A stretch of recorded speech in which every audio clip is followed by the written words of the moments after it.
anytime you get going over 15 feet, then carbons will probably play a role because they're just lighter, the barrel is smaller, so that it just adds to a kid's confidence in really bringing it 100%. I will introduce you. Hey, RPM. Mr. Herda.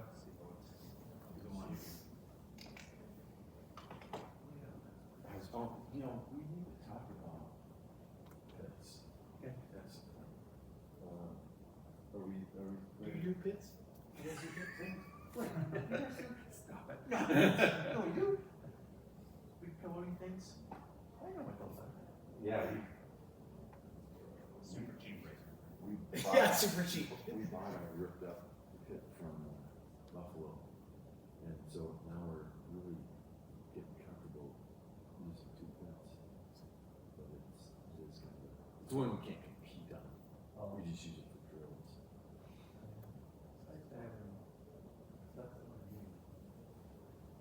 All right, coaches, we'll get started here.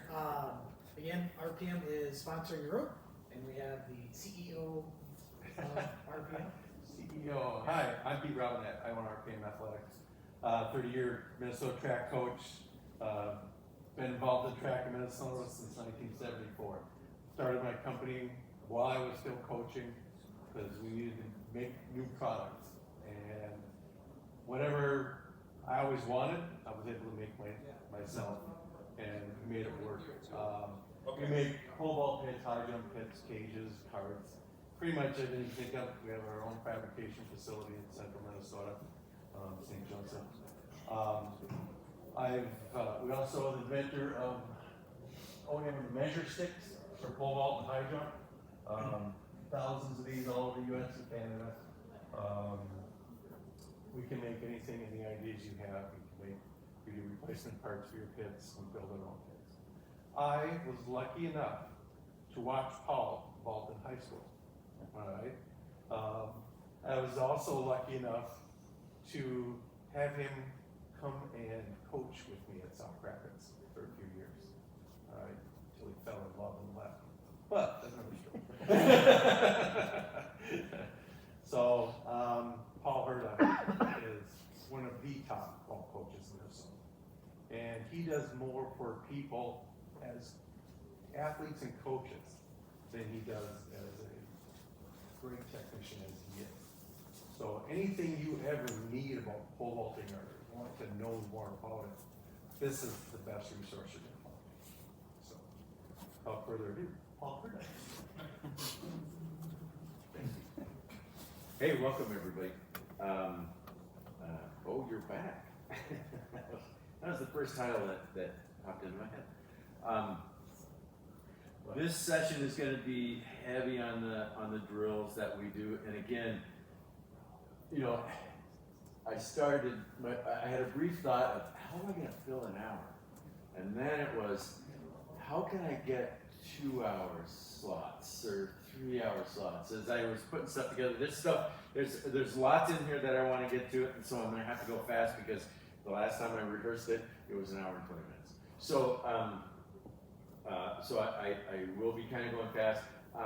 We don't have to finish it though. I mean, I'm not dead set. If you guys have questions and stuff, I'd rather have everything that I give you be clear than just bury you and stuff that because that's not going to matter either to you then.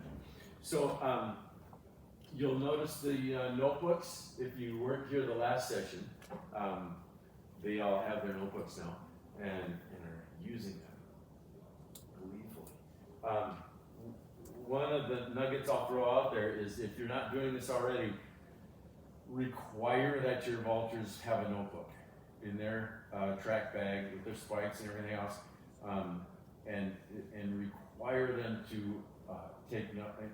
They can take, and I see them taking notes throughout practice, but especially, and that's probably the best time. I've always kind of said, well, let's take notes at the end of practice, and then I see them that they'll do a vault, we'll review it on tape, I'll review it with the athlete, and then they'll go off and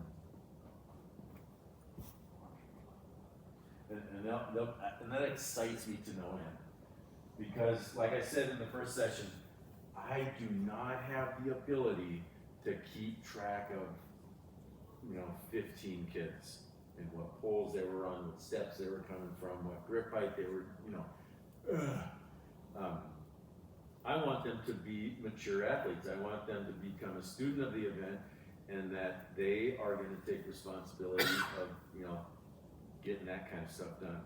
Then they'll have it. They can go back and review it. They can look, and they'll put stuff down like it was really cloudy and colder today, or it was a perfect day. It was sunny and 70 and a tailwind, and we were killing it, And so the information they're going to put down on that day, on those 2 days, are going to be different, right? They're going to be pumped. The attitude, probably the pole selection is going to be different. Anyway, so here we are at Rockford, and like I was telling the first group, the facility is now 12 years old. We put it through its paces. We've got 2 pole vault pits. The white one is our competition pit, and then the other one is kind of a wreck, but it's just good enough to do drills on. So when a vaulter takes a jump in practice, and we review that jump, and then I'll tell them, what you need to do is go, do an invert with a turn. You got to really work on, I'll give them whatever they need to work on, then they'll go to the other pit and work on that.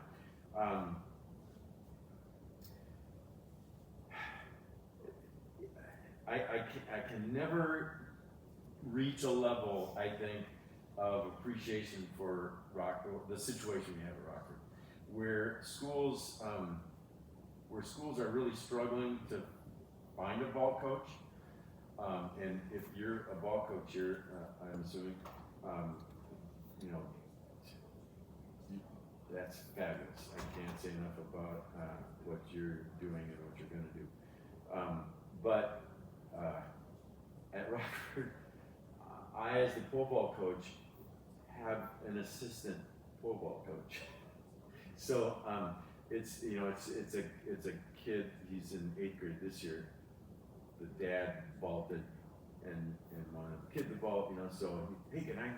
So I have an assistant ball coach. That's for me. And so we have 2 pits. Then I look down at from this view. I look down to the right side of the track there, and I see the mess that the jumpers have made on that corner of the track, and I think, boys and girls, if you can't keep your room clean, what I'm looking at doing, this right here is another pole vault box. And I'm warning you kids, if you don't keep this room clean, I will put in a 3rd pole vault pit, and you might not get to, you're gonna have to go north all the time. So that's just a general threat that I give those jumper coaches every now and then. So I'll get through this quick so we can get to the drills, but I think it pertains to everybody. Or can the advantages that I have at Rockford. I think it's special. I'm partial. I think it's special. It's been working, but I also don't think it doesn't have to be unique. We don't have a middle school program. What we do have is a 7 through 12 varsity program. So I get the kids for 6 years. I get, like I said, it's a world of difference. And the kids get us for 6 years. They get that consistency, and I do kind of feel that we have a high level of coaches at Rockford for whatever reason. Again, just a blessing. And then on top of that, it's not just 7 through 12. And I think any school could organize this, but we have through community ed a 1 month long 6th grade track program for 1 month, which is inside the 3-month high school season. So we get to get our 7th through 12, because there'll be new 7th graders. The 8th graders kind of know some of the routines, unless they're new. But we get going for a month, and then the 6th graders come on board. And I'll tell you, over the years, every year, that is a bigger and bigger day of the track season, because now all those seniors were 6th graders once coming into our program for a month, and they know how scary it was thinking about today's the first day we're going to be in the varsity. I don't know if I want to go. And the invitation, the welcome that they got, and the coaches, the seniors all the way down, we stand up and give them a standing ovation for being there, and we're going to help you in any way we can, that kind of thing. And that's a big day of our season, because those seniors know, yeah, he's a 6th grader now, but he's going to be me, in 6 years. So I can have a kid for 7 years, right? I have a kid right now. Well, my assistant coach's son started in 6th grade. He's an 8th grader now, so this will be his 3rd year ball team. And even a little bit more than that, because I have that Zero Gravity Club in the summer. And I really feel that a summer club doubles the number of seasons that a kid has tracked. When you take, for a couple of reasons. First of all, if you look at, in our regular high school season, the number of quality vault days, weather-wise, but not only just weather strictly, because every single day of practice at Zero Gravity is heaven on earth. But also the fact that they don't have school to worry about, classwork, that kind of thing. They don't have other events that coaches are pulling them this way and that way to do long jump and relays and all this other stuff. So it's that many quality days that we have in the summer. I think it really doubles their potential. So that's crazy fun. We fundraise well. And I'm sure you guys experiment with different ways to bring in what you need. But honestly, Chad knows that we're fundraising basically, and he'll tell the kids that when we start the fundraiser, we're most of that's going to polls, because polls are expensive and the most important implement out there, because like I said in the first session, the better you get, every time you get better, you need a different poll and a different poll and a different poll, and that's where our success is going to come from, versus a thrower whose implement is not going to change in that 4 years. So just have somebody understand that might help things. The vault program, like I say, just has support from the head coach to the administration. We've had fantastic parents. It's been just a really cool thing. Move forward. There you go. So, what is the vault? And we're going to get into some heavy stuff, but I think it's just the most complicated, physically demanding, mentally stressing, fear-inducing, and beautiful 6 seconds in sports. No other 6 seconds in sports comes close to, wow, that was incredibly everything that athleticism can call for. So for my girls who usually come from a gymnastics background, I call it gymnastics on a stick. And they giggle, and then they understand that they have to use that, that gymnastics is going to be a part of it. For guys, I always ask a guy, like a 6th grader, do you like riding roller coasters? And most of the time the answer is, I don't know, I'm not telling the kid. they say, yeah. It's a self-induced roller coaster ride. You know, once we get going, you'll understand how much fun it's going to be. The funnest thing out there that you'll do.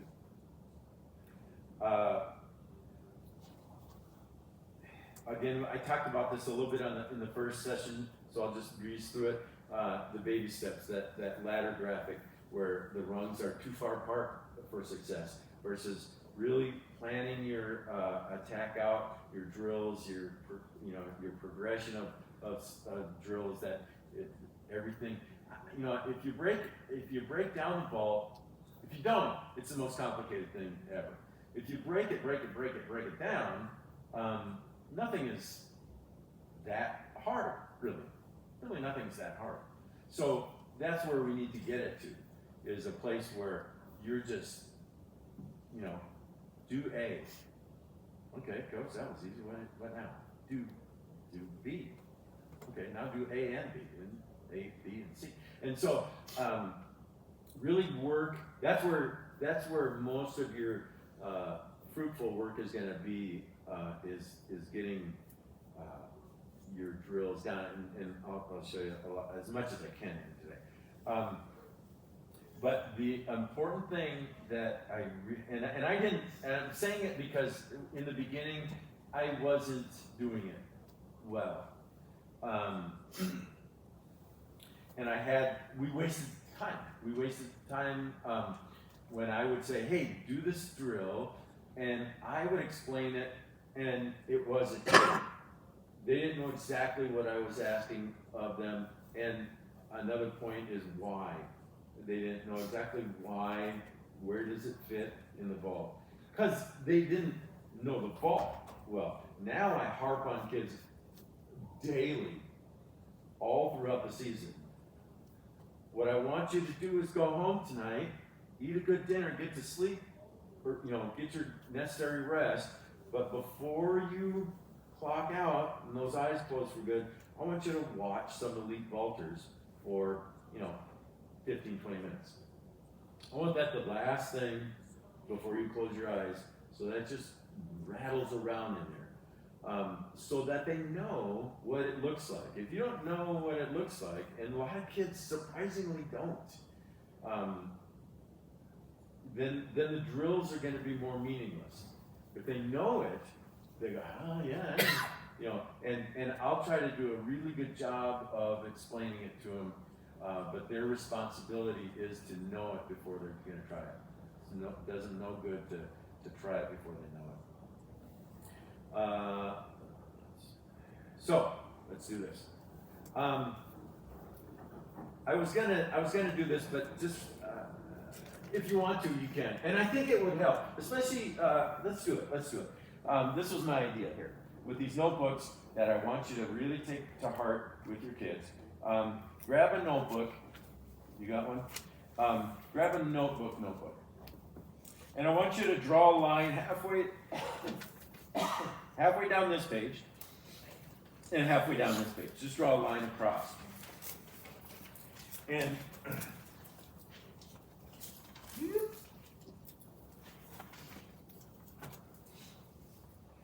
so it looks something like this. Now, you got 4 quadrants, right?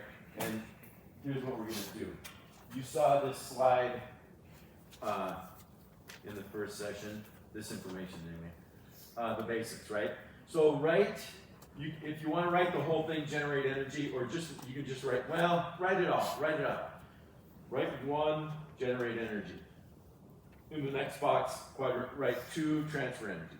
3, position yourself. 4, you can either write extend, turn up, or return or receive energy is what you're doing.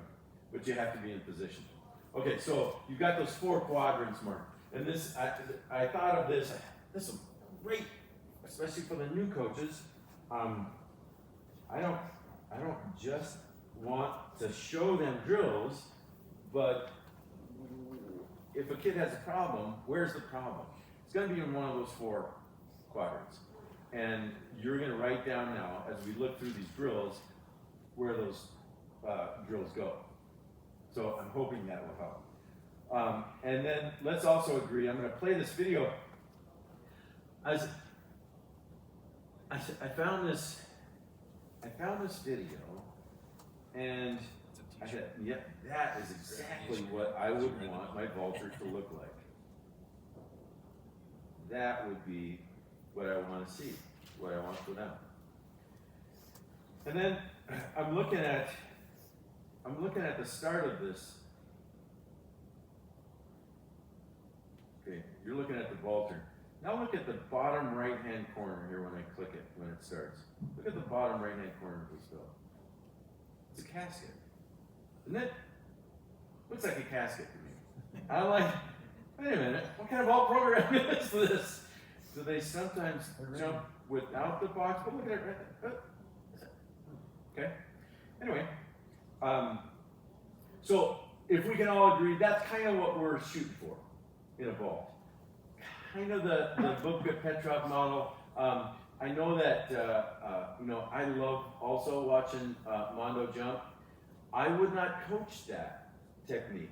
Kind of the more I call it lazy leg, double leg drive swing, double leg swing.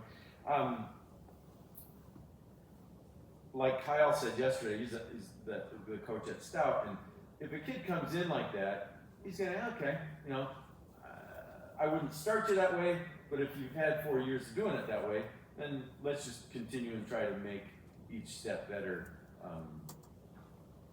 using your model. So let's get next. All right, so this is a drill that we do. This is also a daily drill. Back roll to handstands. Who does? Yep. You do it on the pit like this. There's. I love this one because you a lot of times the vault is complex. It's physical and it's fast, right? And so what really helps a kid is if you can instill the feeling of, this. Hey, did you? So when you review a vault with a kid, hey, did you feel that you got back far enough? Yeah, I didn't feel what I do in the back of a handstand. This is a real, variable drill. You can start it. You can start it standing. You can start it to make it a little more difficult. You can start it on your sitting in a sitting position and roll back and pop up, and you can make it real difficult. You can start it in a laying down position with your legs retracting. I think you see all three of these here in this video when I play it here. But obviously, you're going to do it on the down slope of the pit, and you're going to put the standards at 0. You can see it over here. The standards all the way forward, so take advantage of that slope. And then you can put the bungee anywhere. And honestly, we every practice we'll start it really low because there's somebody that's going to be new or hasn't quite gotten it yet, and we'll start the bungee really low, and it'll end up really high for the kids that need that practice of the extension. What we're looking for is if we see the kids vault that swing up part way and then they extend out instead of extending up, and it's because of the relationship between their hips and their shoulders that if they're in the bucket like you call it, this is about all they can do. But it's kind of surprising over the years how little you have to have the hips above the shoulders for that kid to be able to then extend here, which is our goal, right? So it's always and sometimes I break this down when they're especially when they're first doing it. I'll have them, okay, don't roll back so far and extend and see what happens, and they'll do that thing, and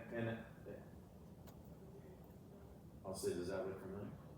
Because that's exactly what you look like vaulting, because you never get your hips high enough before you start extension. So they start to get it real quick. Okay, so this next row is going to do it standing, so you get more momentum right off the bat. This gal's going to start from sitting, it lessens the momentum, and so it increases the strength necessity. Here, the guy's going to start on his shoulders. He does rock a little bit, and you can even make it more difficult by not rocking at all. Just get back there and just explode. But and again, it's this also teaches them that bungees are your friends, and you don't have to worry about when they get to actual jumping. So where does that drill? What quadrant would you put that drill in? Which? 4, 3 and 4. Yeah.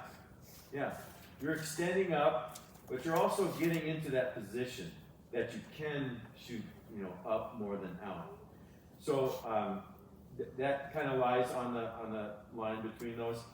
I said when we went to break from last session, there was a question about videotaping, and I said I'd kind of address that here, and I will. Videotaping is, I think, thank you, Jesus, for the digital age. You're going to videotape for you.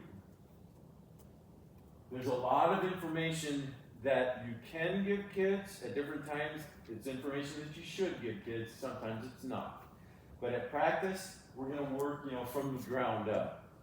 And I hope you, take this too. It's kind of part of the step thing. Is that let's fix the first thing first, right? Because if you start in the middle, you may be working on the wrong thing.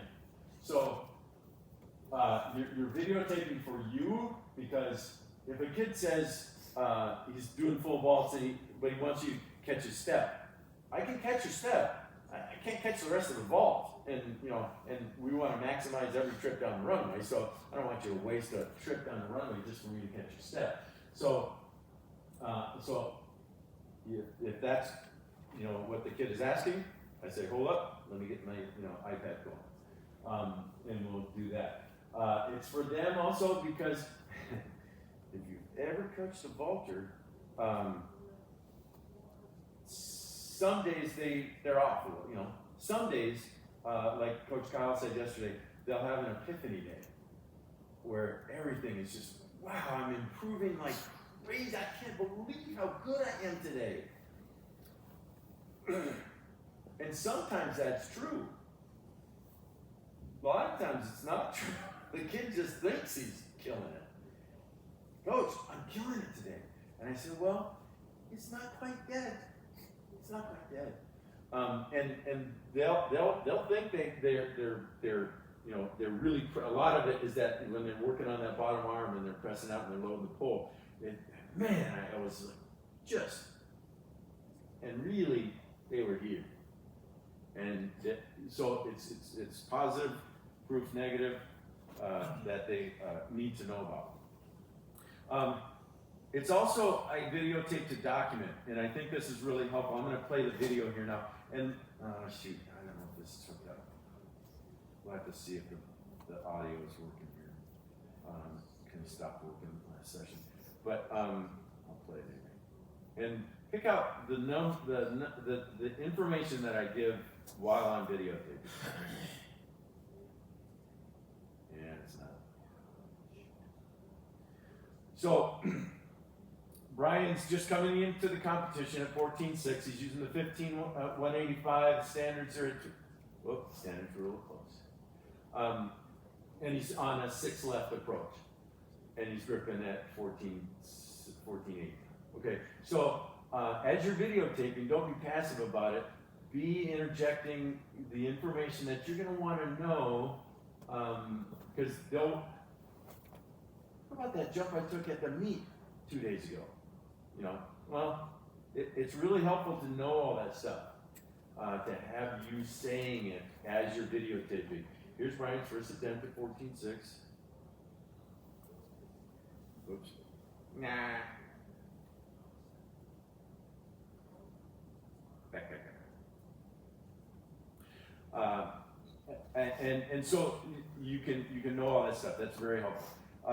Again, I get sent videos throughout the season a lot. And coaches say, what do you think about this jump?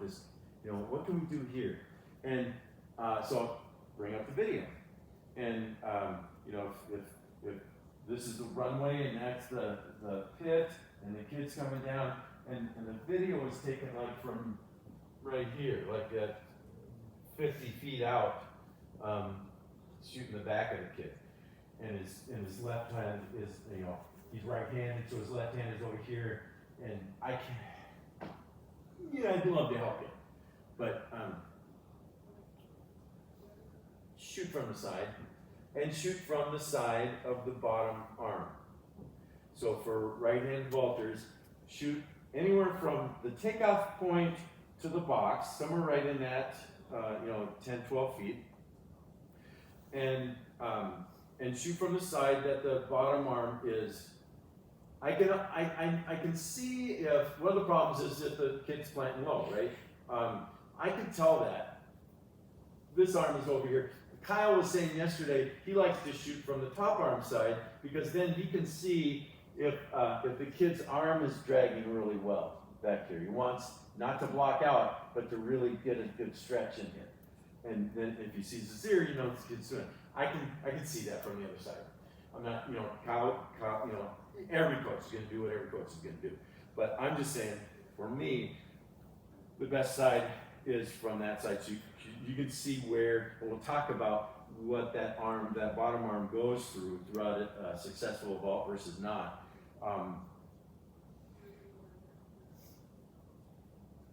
And then as you review it with them, the first thing I like to say is, how'd it feel? How'd it feel? Huh? I'll try to put it either way because I want to know how they feel. Maybe the first thing out of his mouth is, I'm just tired today. It might not have anything to do with the ball, right? It's good to be in the kid's head to an extent that you can help through that. It might be something technical that he felt went well or didn't go well. And we can review the tape and see, yeah, you're right. It'd be nice if the kid knew all the time what was going on in their ball. They don't always. And then you can send them off and do a drill that will address that. Who has a school that has a pool in it? Do you get to do underwater vaulting in it? That's awesome. That's awesome. Who was I talking to yesterday? Trevor from St. Michael.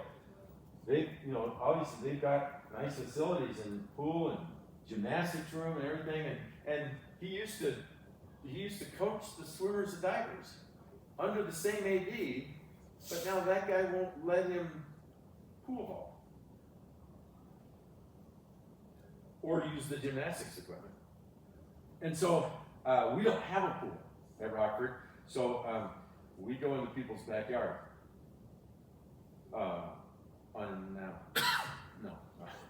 This is our house. That's my ugly toe on the diving board there. So we have straps that go across to the, and you'll just have to figure this out, whatever situation you come upon. You're creative people and you'll figure it out. But this goes to the ladder. This one goes to the skimmer. There's a bungee holding the pole at the bottom of the pool, and then if you use a hula hoop like we do, buy multiples right off the back. I don't know how many times, they come over to the house. Usually we get the pool opened by the time sections rolls around. And so the kids, love to get in there right before sections, and then the week between sections and state. And we'll get some of this in. They really think that it works really well. The hula hoops take a beating.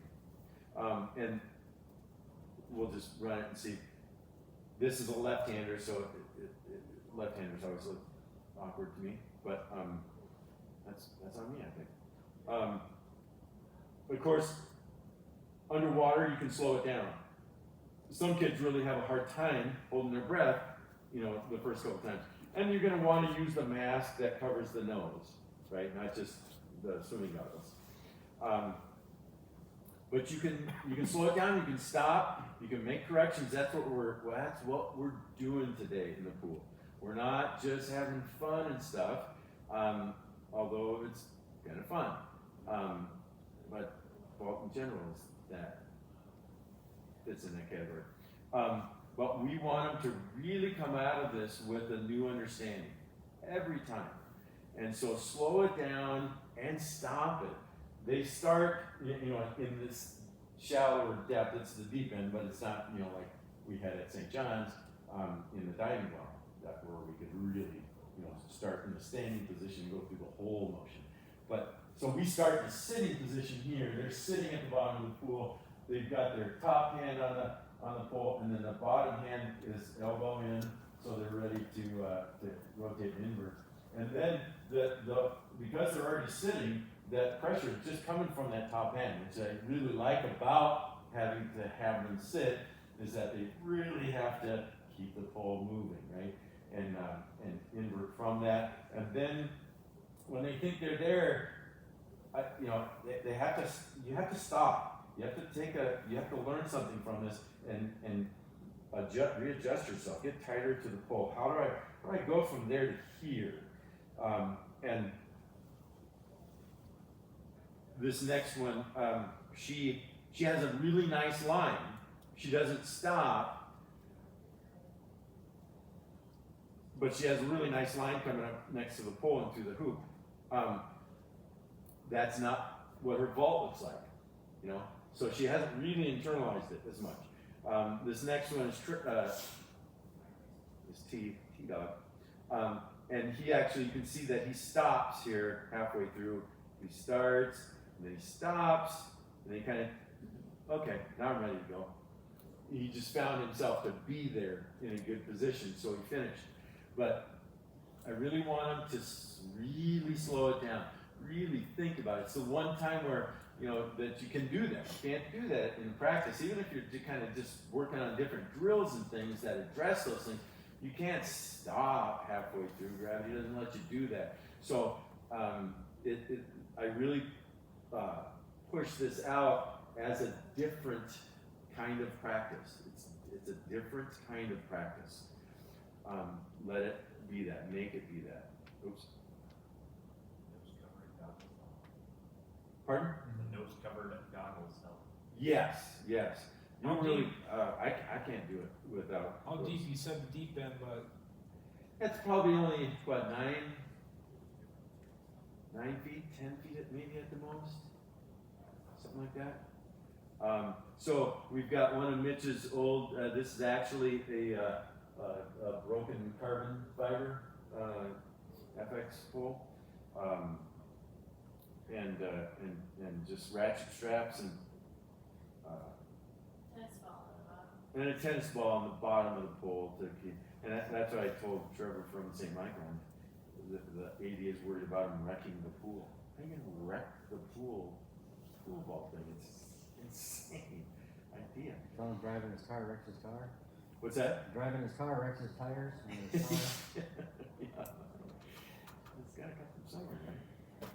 Don't use it. Okay, so this is something that I've developed over the years that it kind of addresses a lot of things, and we do it a couple different ways. And it's just a 4-step approach, and we actually, you wouldn't guess it from what I'm going to show you here, but Rockford has a pretty decent weight room, really good size, good equipment, lots of it. What we do here is on an extremely old squat rack. You'll see that in some of the next videos. I think they keep this squat rack around just for me, or just for the Walters. But so we're gonna practice an aggressive 3 Ls. What is anybody 3 Ls?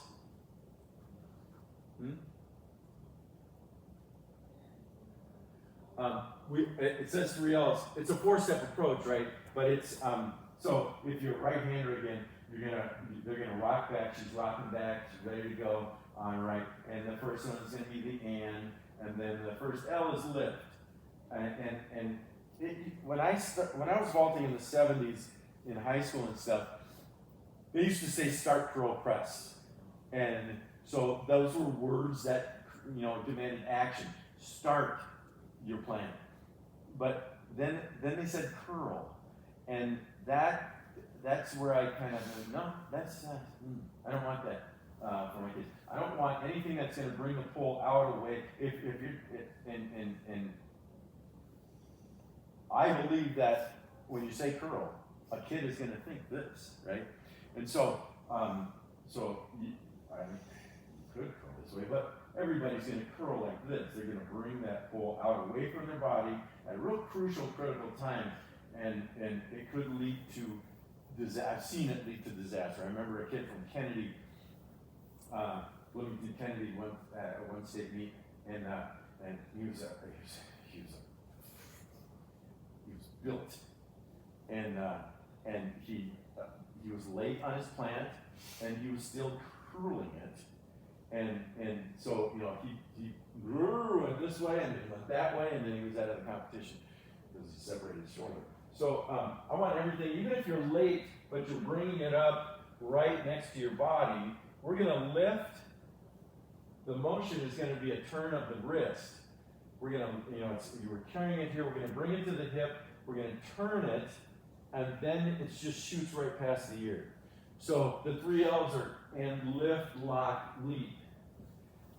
And lift, lock, leap. And we know that we want to take off the ground here.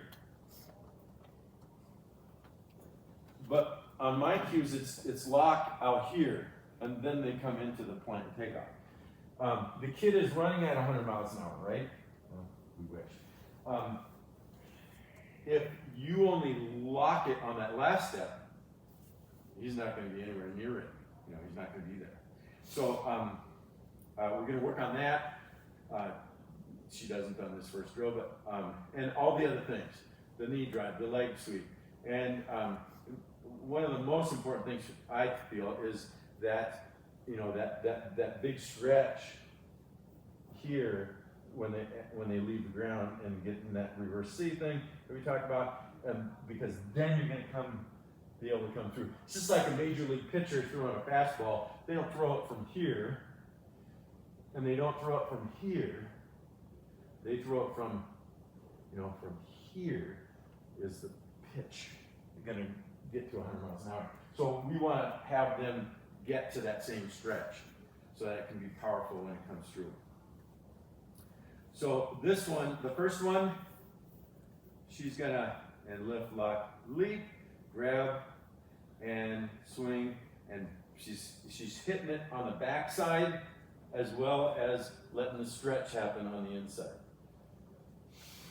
Drive knee, trail leg, big, not, bring it up, and they stretch it, and then on the backside they want to push to really initiate that your swing. And then we have a little fun with it. Trevor's going to do it with the stretch band in place. You'll see it on his bottom foot. He hits the stretch band, and that really gets a good stretch going here, and then it also helps with a big, massive, press on the backside. They understand that the pressing action is not to lift their shoulders, it's to initiate the swing. So, and I think when I look out around some kids that stare down the crossbar and they keep their shoulders up, I think you've got that part a little wrong. All right. So where does that one go? That last one, that would go in quadrant 1, right? It's gonna. Two. Sorry. Quadrant 1, the speed thing. Again, all my vaulters are sprinters, and they're going to go to the sprint coach mostly for that. This one is another one that we've developed over the years that I think is just really helpful. And it's a 4-step thing where it progresses through a kid that might not be comfortable fully with an upside down position or the strength of it. So step 1 is to swing to a tuck. So she's going to get just a minor swing going, and it's just important that they be able to, and she's struggling here on purpose to show, I asked her to, that, how do I work that thing? And then it's like, really, it's not that hard. You just get your weight balance between your hands and you could basically, I was telling you, you could stay there all day, right? You know, if they're struggling, they're gonna say, no, I don't think I could. But, you know, obviously she's enough drilled to, that should be the easy part. So step number 2 is to swing to the tuck and then extend. And this then, you know, gets a little bit more vault specific and is one of the most important positions is right there. You're upside down, you're not doing anything that you wouldn't be doing here. You're not throwing your head back and looking at the ground, and you're not, you know, punched over, oh, I'm nailing this invert. No, you're not. Get between your hands. Here, we can get between our hands. In the actual vault or anything with a pole, you're going to be blocked from that, right? Like in a bubka or something. Step 3 is then to get to that extension position, that invert position, and then as much as you can, and this is a kind of a challenge for them, and it's a balance enhancer, where they're there, they're holding their invert, and then I want them just to pull straight up, and then just come down. Just pull up and come down. When they raise that center of mass, it gets real unstable. And so I tell them, if you start to lose it, then just come back into the tuck. Try not to fall out. You're going to be, I tell them, at a meet sometime where it's going to be important that you don't give up on a vault. Don't give up on this drill. If you feel yourself coming out, find a way to save it. So, whoops, did that play? Trevor's not supposed to play. Okay. So she's going to get there, she's going to extend, and then she's going to try to pull up. Now, she doesn't have a great invert position. She's just a little bit bent. So because of that, when she pulls up, she's falling out of it a lot. And so that'll be the cue to them that I must not have been really well inverted if I pulled up and fell out of it like that. That's something they can work at and need to work at. Now Trevor's going to do the full invert, extend, pull, and now he's adding the turn into it. So we want to, if you've seen any successful versus not successful vaulter, the difference at the top, maybe a lot of different differences, but at the top the difference is that the successful vaulter is going to start the turn before the body comes away from the pole, before the heels drop out and everything else falls apart. If you can get them back far enough, back where the handstands, get them back there, and then they can extend up with balance and strength and control and start their turn before their heels start dropping, then you got something there. And if they're dropping their heels out before they turn, they need to get on this drill.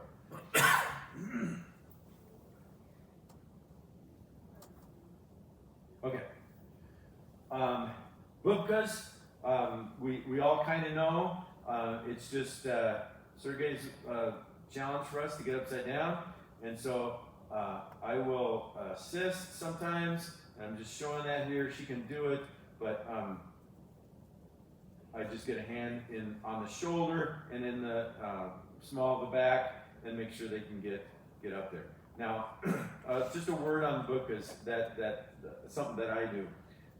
I used to coach all the kids kind of the same in a sense, where no matter who you were, we were going to go out and vault, and I was going to try to improve your vault.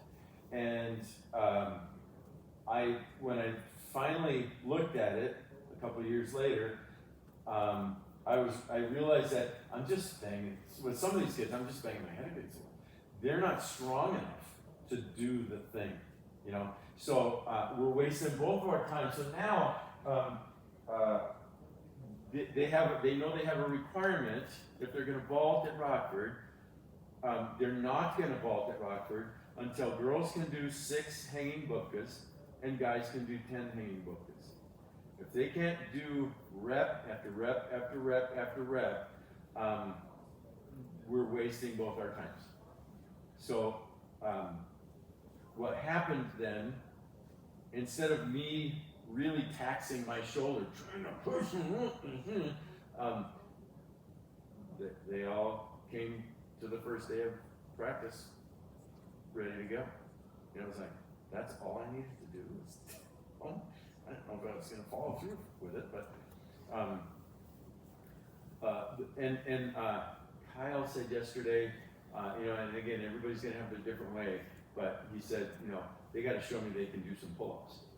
Well, I don't, too much care about pull-ups, really. It's core, yes, it's shoulder strength, I get what he's saying, it's shoulder strength that he wants to see some evidence of, but, you'll get that here too. Next is the shin drag, and if you're not doing this, your kid's heels might be falling out more than necessary. We get to the book, and then I call it the shin drag, because that's just what you're doing. You're dragging that bar all the way to your ankles, and then popping back up. And Trevor here, he's a vaulter at Buffalo. I think he's a senior this year. He's rattling this out, and I was like, "Cool, dude, you got this." That's a little rare. Brian could do it. Most of your seniors should be able to do it, but it's one you might have to spot some. You might recognize the swing up rack over on the left side there. Trevor again is at the swing up rack, and now Lex is in the background. She's going to be doing at the same time some straight arm presses. So we got straight arm, it's SAT, straight arm press, and the swing up rack. We've got a number of those chin up bars against the wall, and we use them. I want them to develop those strengths. The swing up rack, I wasn't really sold on until I bought it. I thought it was going to be easier than a Bubka. I thought, if we're doing Bubkas, I'd rather have them be working harder. To different kids, it'll be a little bit different. Trevor was saying when we were filming this that, no, these are harder. Well, part of what he was experiencing is the swing up rack here is made so that it can hang on a chin up bar, like a free chin up bar that has room on the front and the back, right? And so a coach can take the back side of it and help with that, initiate the swing as much, as he really needs to. We have, these are really handy for us, but it prevents that kind of aid to the vaulter. So his shoulders are kind of locked in place. There's no swing involved. He says it's just muscle that he's able to do it with. And Lex in the background is doing a straight arm press, and that again is for after the plant and takeoff, you go from a stretch to a real hard driving down to reinitiate the swing and to keep the pole moving forward so that we can get some depth in her ball. So she's popping that back there. And it's really fun. If you were watching, they just drag their socked toes up against the wall there, and so she gets a good little swing up.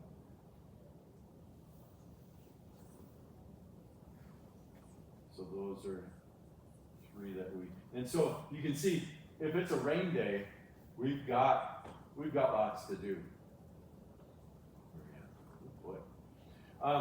Boy, I gotta talk about all these things though. So hang in there. On the left there, vaulters in the yellow. Vaulters must be as comfortable with the pole in their hands as without, and they really, you want them to be as fast with or without the pole in their hands. So we do all of our sprint training drills, the vaulters do, with a stubby in their hands. I think it's priceless. You'll see, this is the whole team doing, the A's, B's, and C's, and they're starting here with karaoke and just all of that stuff. But and of course you do it down and back, right? When you're doing these sprint training drills, you do it one way or that way, and then you come back doing it leading with the other. So what we do to add to that is on the first rep down, we do it in the carry position, and then you can see here on the way back, they're doing it in the plant position.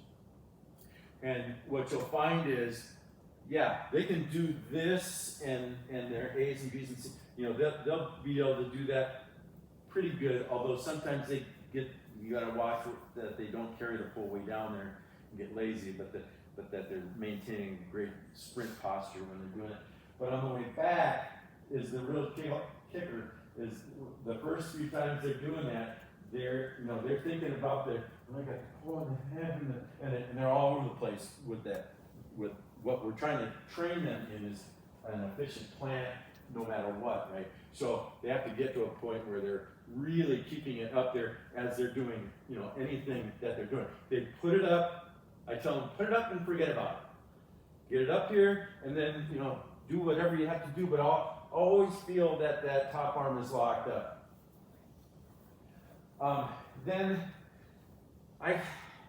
one day I started thinking about my kids that cannot stop looking at the crossbar, right? They're those vaulters that they get into a pretty decent vault. They're going to get something done. And then they can't help just eyeballing that crossbar, and they start pulling instead of dropping back, letting the shoulders loose, letting the hips win, and getting a really good vault. They pull those shoulders up. I gotta see what do I gotta do to get over that bar? And it's nothing is gonna work now because you wrecked it. So how does that relate to this? I started thinking about it, and it's when they lift their shoulders to look at the crossbar and decide, should I go? Should I bail? Am I gonna go? What do I have to do to make it? What they're doing is not trusting their vault. They're not trusting the physics that they've been trained to trust, and they're gonna do something different. If they would just do what they know they can do, they would be way better off.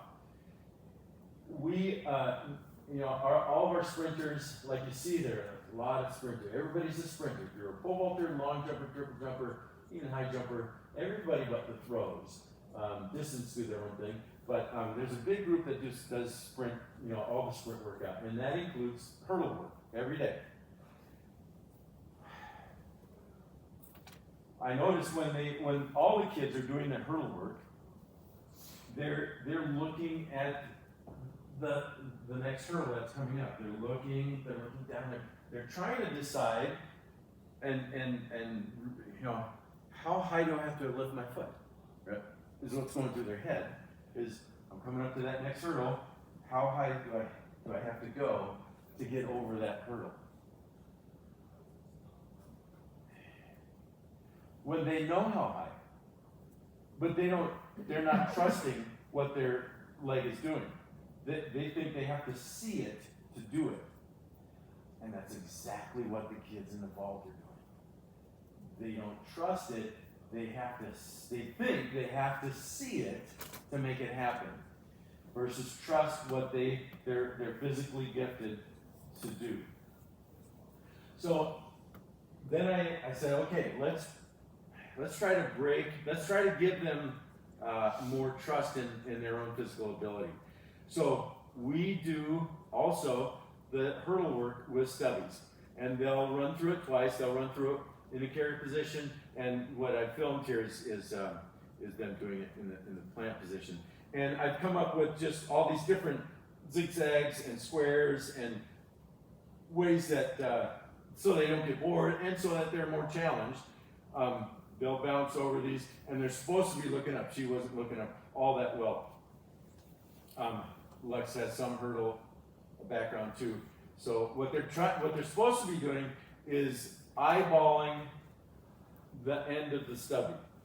So their eyes should be up here, and they're just doing what they know they can do. They're trusting that each step is going to be a perfect little over the top of the hurdle. Just like I want them to trust and put maximum effort into each vault.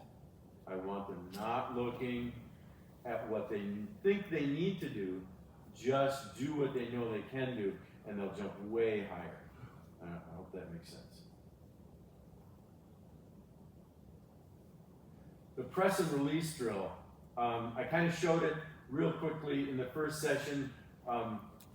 one of the, the first hard thing to get a kid to do is to plant that pole and load it up and keep this arm straight to transfer that energy that they built up on the runway into the pole. So,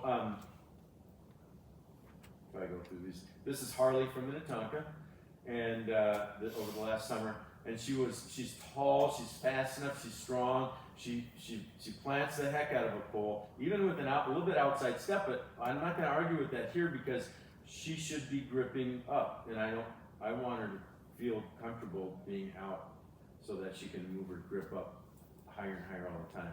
But she locks out there, and then her hips stop rising. They stop, and she gets about to, her hips up almost there. But then she comes down from it because her feet get away because she's pressed out a little bit too long. So then we started working on it, and is this the second one?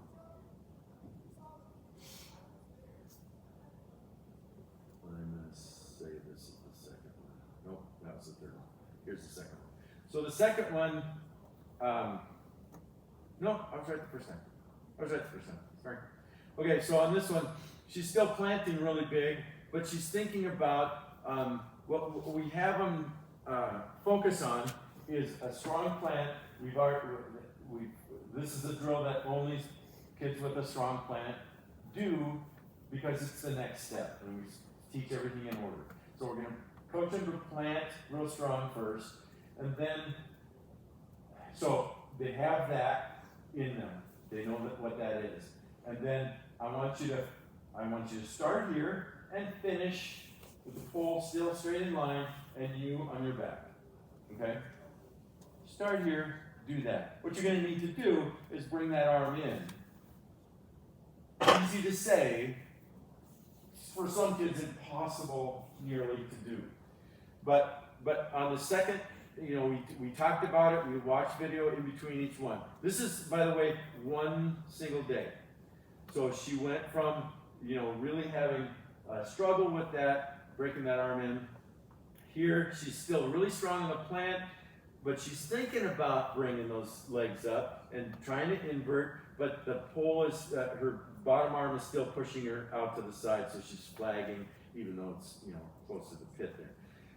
Then she, in her own mind, after we talked about it again, in her own mind, she made the adjustment. Well, if I need to end up on my back, then what I'm going to do is sacrifice my plant because that'll allow my hips to swing up. She's a smart girl. Still not going to work, but here she really collapses her bottom arm, and then she, hey, did I nail it? Well, you nailed the last half of it. You really suffered the first half.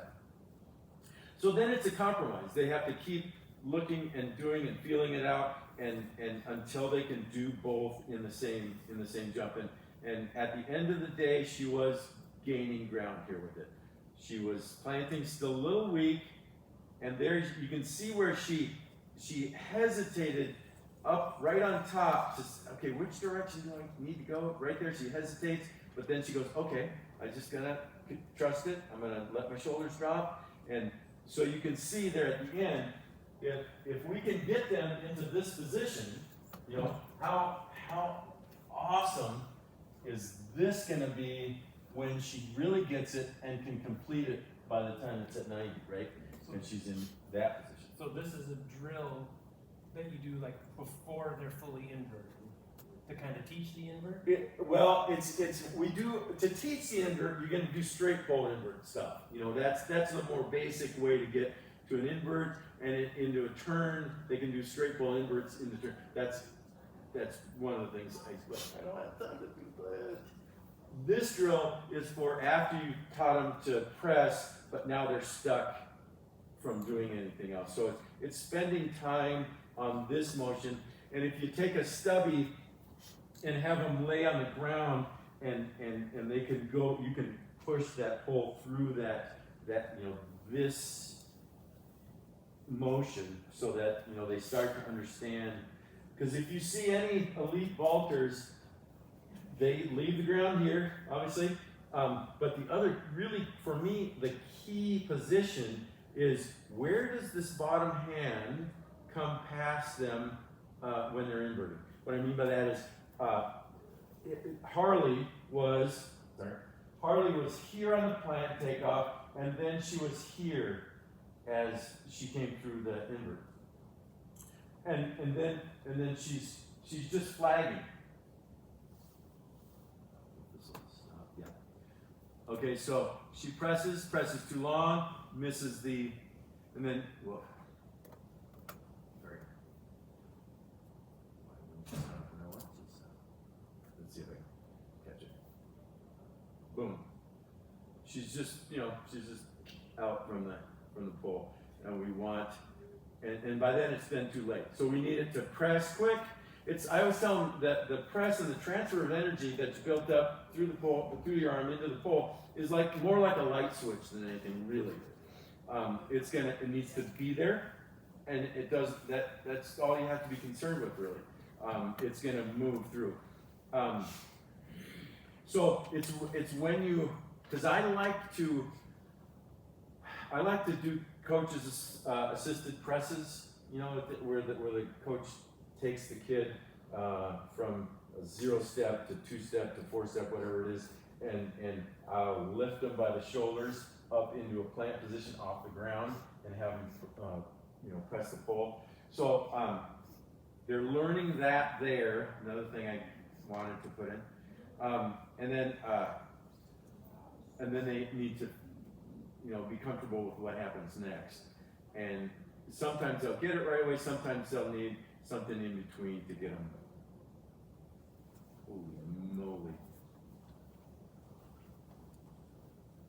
Okay. Just a little, I'll do this really quick. This young man came to the zero gravity from Sartell. He's a 4th grader doing this.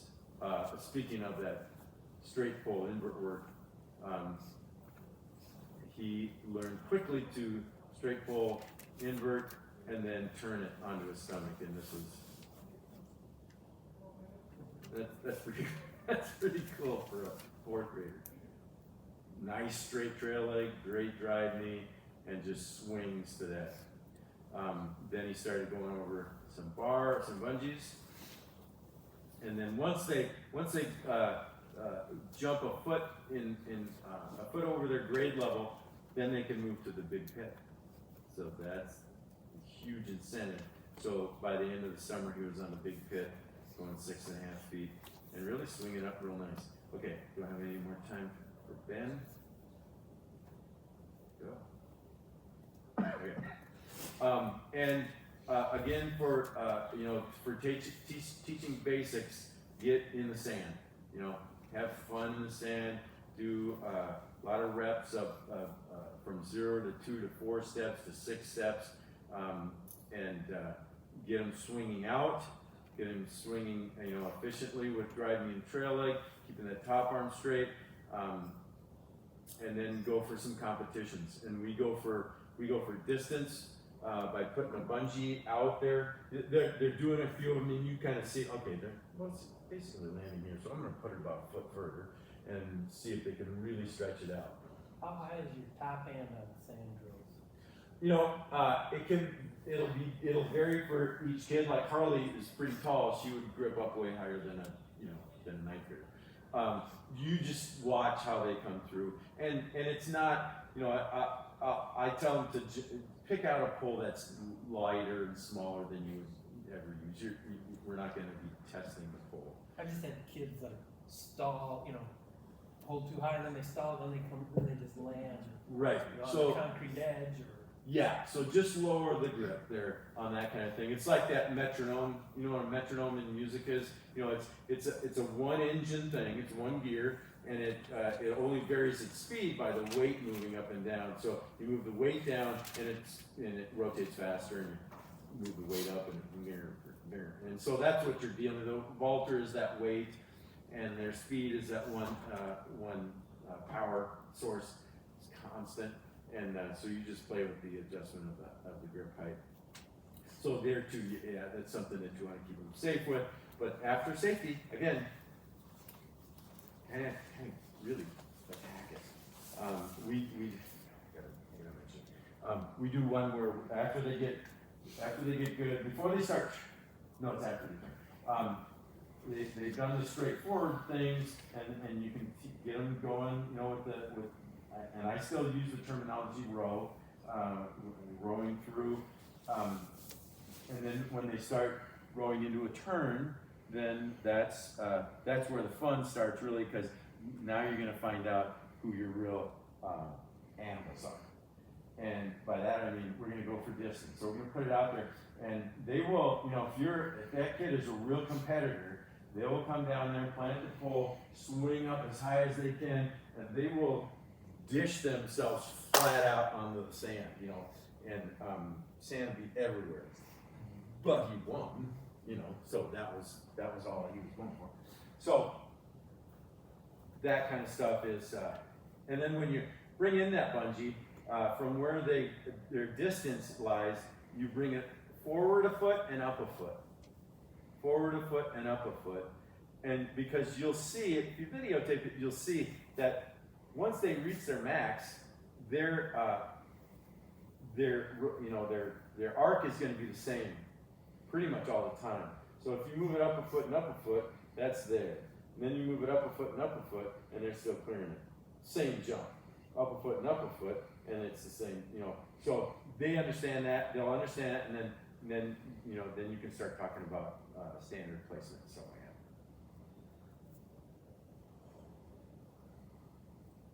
I'm not going to even go through those.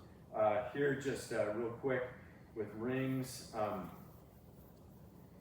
there's a senior versus a 7th grader, and you can see the difference in strength and confidence and ability there. And here's maybe one of the first videos from our dance studio, and we've set up 6 stations, rings and rope, and the invert pulley, and a couple other fun things here. I just have to click here. This I wanted to show you, not because of the rings, but for the other. Adam there's working on a straight trail leg. He's kind of nailing that. I still want the foot out in front a little further. But here in a second, we're going to swing over to Brian, and Brian is working on the floor roller. And so he's against the wall. He's got a little stubby. He's going to push and rotate around his top. Something else to do to get him to feel how you come through the chin here, and then keep those feet going up. The Walter Scrunch is, okay, fine. Here's another good one. I like it. It's not gonna play for me. Okay. They're basically doing a sit-up, but it's all stretched out with their arms, and that bar there that she's holding on to is weighted, and there's different weights, so they can, you know, it's adjustable for different strengths of kids. But she's basically doing a sit-up, but she's also working on that stretch of the shoulders as she's doing it, and she's working on keeping those elbows locked, those arms straight, tall, all the way through another motion, and gaining some strength to that. The angle bar, let's see if that video works. Okay, that's gonna work. So this one they like. It's kind of Boca light, you know. It's kind of a little bit easier, but that just means that they can get a lot of reps in. So that's again another invert drill. The pulley invert drill. That's, is this gonna work? Yes. Okay, this is very variable also for different skill levels. Lydia's doing it, and Lexi is the first one. She pulled a lot. Lexi did the work, the assistant one did all the work, and she pulled her up really high right there. And then she works a little harder, so Lydia has to work harder, and then the third one, Lydia really has to work. So you can vary it for different skill levels. Here's Brian just ripping them off, and Lex is not really having to do much. And you can see the difference. Kind of there's a better straight line after you get the hang of it, and again, you know, strength plays a part in it, so you gotta just. The horror of the swing set and how to combat the evil. You know, I don't know if you've ever thought about it before, but when a kid has a pretty nice, decent vault, he's going, and then he pulls up, he's staring down the crossbar, but he's also doing something that they've learned from elementary school, and it's inside them. Is that when they feel a swing, their whatever part of the brain keeps them safe. Is that the frontal lobe? It says, wait a minute, don't let your shoulders drop below your hips. You're in danger. So you'll see the kids get to a point, and then they'll pull up. Exactly the same thing they've been trained all their life to do in the swing set. Whoops, I'm swinging here. I better get to here. Again, we're lucky at Rockford because our elementary school is right next door. We can go down the hill, and we do this. We started, again, it's breaking down to very simple, and then just building it up a little bit. And there's very few kids that won't nail this the first day if they're shown it to them in a way that. And right here, he's talking about the kick. And if you were at Kyle's session yesterday, he talked about the different ways to leave the ground, where you're leaving it, and sometimes a kid will kick, it'll swing that leg through straight the whole time. Other times they'll bring it here, and as long as they're not bringing it through bent, if they're here and then they kick it through, that's even more powerful. But they have to be here and then here, like they're kicking a ball. And that's what he was talking about just right here. Trying to get there. Is there a time limit on that video? So, this is what I would wish for all of you, that once you get outside, you have everything available to you to fix any problem, work on any problem. You know, it's not rocket science, or it's not, you know, click your fingers and it's done. But we use that goalpost a lot. The only thing that's missing here that we usually have is the rings. We'll have rings there too. So we can work on a lot of different things. Just see it, videotape it, have the kid understand what's missing, and then get over there and do that drill, do this drill, and come back and think about it. You know, really spend a moment getting into it. Here's this will be real quick. Good, better, best. We're not looking for good, really. I tell them, just like we're not trying things, we're doing things, and we're always going to shoot better than good. It's going to be better or best. And this is Brian as a sophomore. This is a kid from Wisconsin. This is Brian. Sorry, that's Brian. This is a kid from Wisconsin. They were at the same meet, and Brian won for other reasons, but I was just super impressed with both of them. Brian went 15-6 here as a. I'm not sure it's not going to play. Okay. Here he is. Just a real sweet jump. He does one funky thing in there, but I'm not going to get into that. All right, and some days just ain't nothing, don't go right. And this was the first day of practice last summer, and we piled up all the bags of poles from all the different schools onto our cart and blew a tire. And when that tire blew, it was like a gunshot. And there was a soccer game going on at the time, and they weren't sure what was going on. But you know, just doing what we do takes a lot of energy. And this was about midnight when I had driven back to Buffalo from Rockford, and driven back to Rockford with the pickup and loaded up all the poles, and Mike and I said goodnight.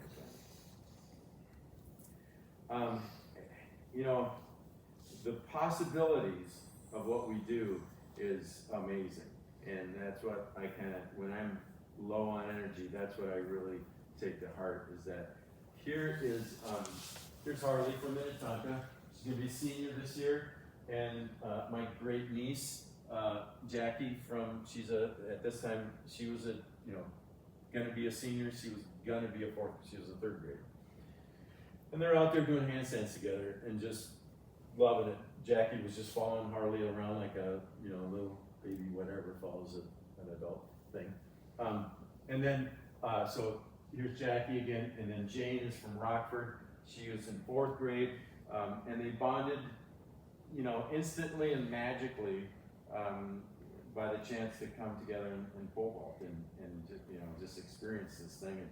And it's just wildly fun and awesome what we do. So thanks for being here. I know we went long, sorry about that. Good luck this season, and if you haven't grabbed one of my cards at the projector, do that, and that, let's see if this one will pull. Of course, we don't have the sound. Yeah, can't do it. That's all.